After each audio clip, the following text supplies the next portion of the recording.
ஒரு 10 பேர்கிட்ட ஒரு பல கோடியை எடுத்துகிட்டு ஒரு 5 பவுனை காணோம் 10 பவுனை காணோம் அப்படின்றது அது உண்மையாக பொய்ன்றதெல்லாம் தெரியல.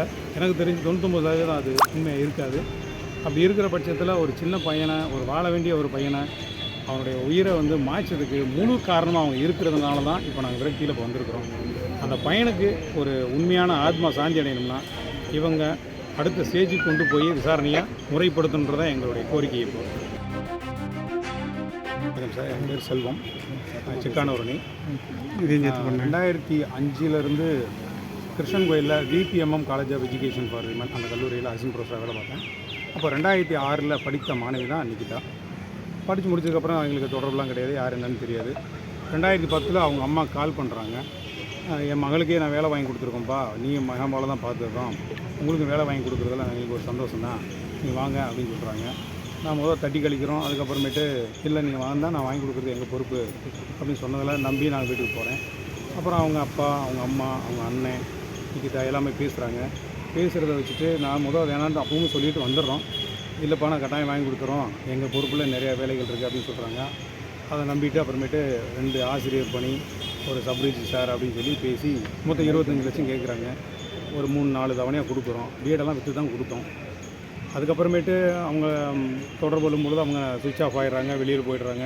அப்புறம் அரெஸ்ட் ஆகி வரும்பொழுது நாங்கள் அஸ்ராகார்த் அவருடைய சார்கிட்ட போய் பெட்டிஷன் கொடுத்து எஃப்ஐஆர் ஃபைல் பண்ணோம். அதை வச்சு அவங்க அரெஸ்ட் பண்ணிட்டாங்க.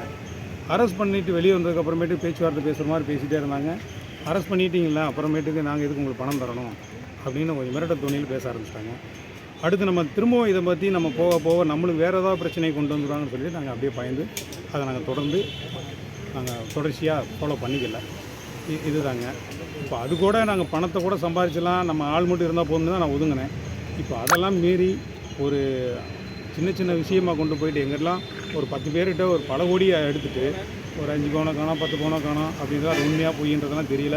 எனக்கு தெரிஞ்சு 99% அது உண்மையாக இருக்காது.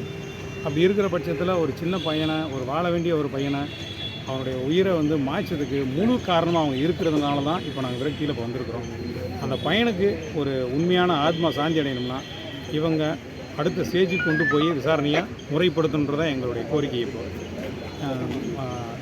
ஸ்டாலின் ஐயா வந்து துணை முதல்வராக இருக்கும்பொழுது பெட்டிஷன் கொடுத்தோம், அதுக்கு ஆக்ஷன் அந்த அளவுக்கு இல்லை.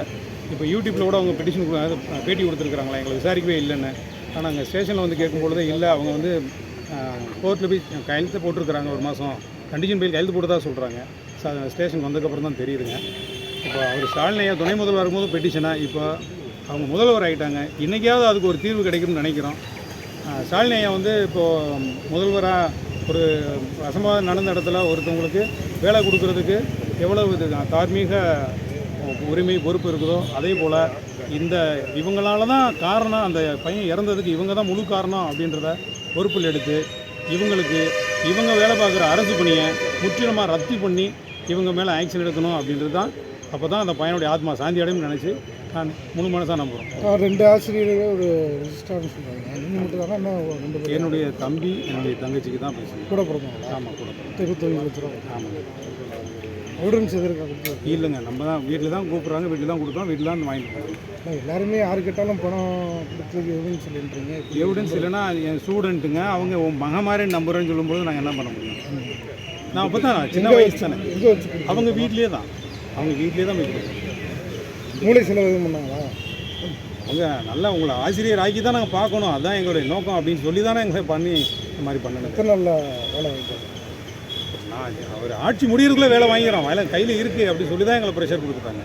கடைசியிலாம் இந்த முழு கடைசி பணம் கொடுத்தாச்சுன்னு உடனே எங்களை ஆர்டர் அப்படின்னு சொல்லி தான் எங்களை ஏமாற்றிட்டாங்க. யாரை சொல்லி வேலை வாங்கிட்டாங்க? ஆனால் ஸ்டாலின் வந்து துணை முதல்வராக இருக்கும்பொழுது அவருடைய பிஏ அப்படின்னாங்க. நாங்கள் அங்கே யார் அவங்க பணக்காரலாம் தெரியாது. அன்றைக்கி இருந்த இன்ஃப்ளூயன்ஸ் இன்ன வரைக்கும் வச்சுருக்குறாங்க. இப்போ நம்மளாம் எப்படி போய் அவங்கள போய் பார்க்க முடியும்? சாமானியன்னு பார்க்க முடியுமா? அதனால் நாங்கள் அப்படியே அதுலேருந்து ஒதுங்கிட்டோம். திரும்பி போய் பணம் கட்டிங்களா? ஆட்களை வச்சு முன்னாள் ஒன்றிய செயலாளர் ராஜேந்திரன் தான் அதெல்லாம் பேசிகிட்டு இருந்தாருங்க. அவங்க உறவினர் அவர் வாங்கி தரேன்ல எத்தனை முறை சொன்னாருங்க. அப்புறம் பேசணும். அப்புறமேட்டுக்கு அவங்க ஜெயிலுக்கு போய்ட்டு வந்ததுக்கப்புறமேலுக்கு முடியாதுன்னு அவங்களும் கை விரிச்சிட்டாங்க தம்பி அப்படின்ட்டாங்க. அதுக்கப்புறம் விட்டுட்டாங்க.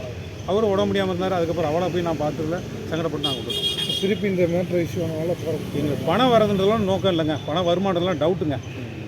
அந்த பையனுக்கு வந்து இவங்களால தான் இதுதான் காரணம் அப்படின்றத சிஎம் வந்து முடிவெடுத்து அவங்க வேலையை வந்து ரத்து பண்ணி அவனுக்கு ஆத்மா சாந்தியோட வழிவனை செய்கிறேன், செஞ்சால் போதும்.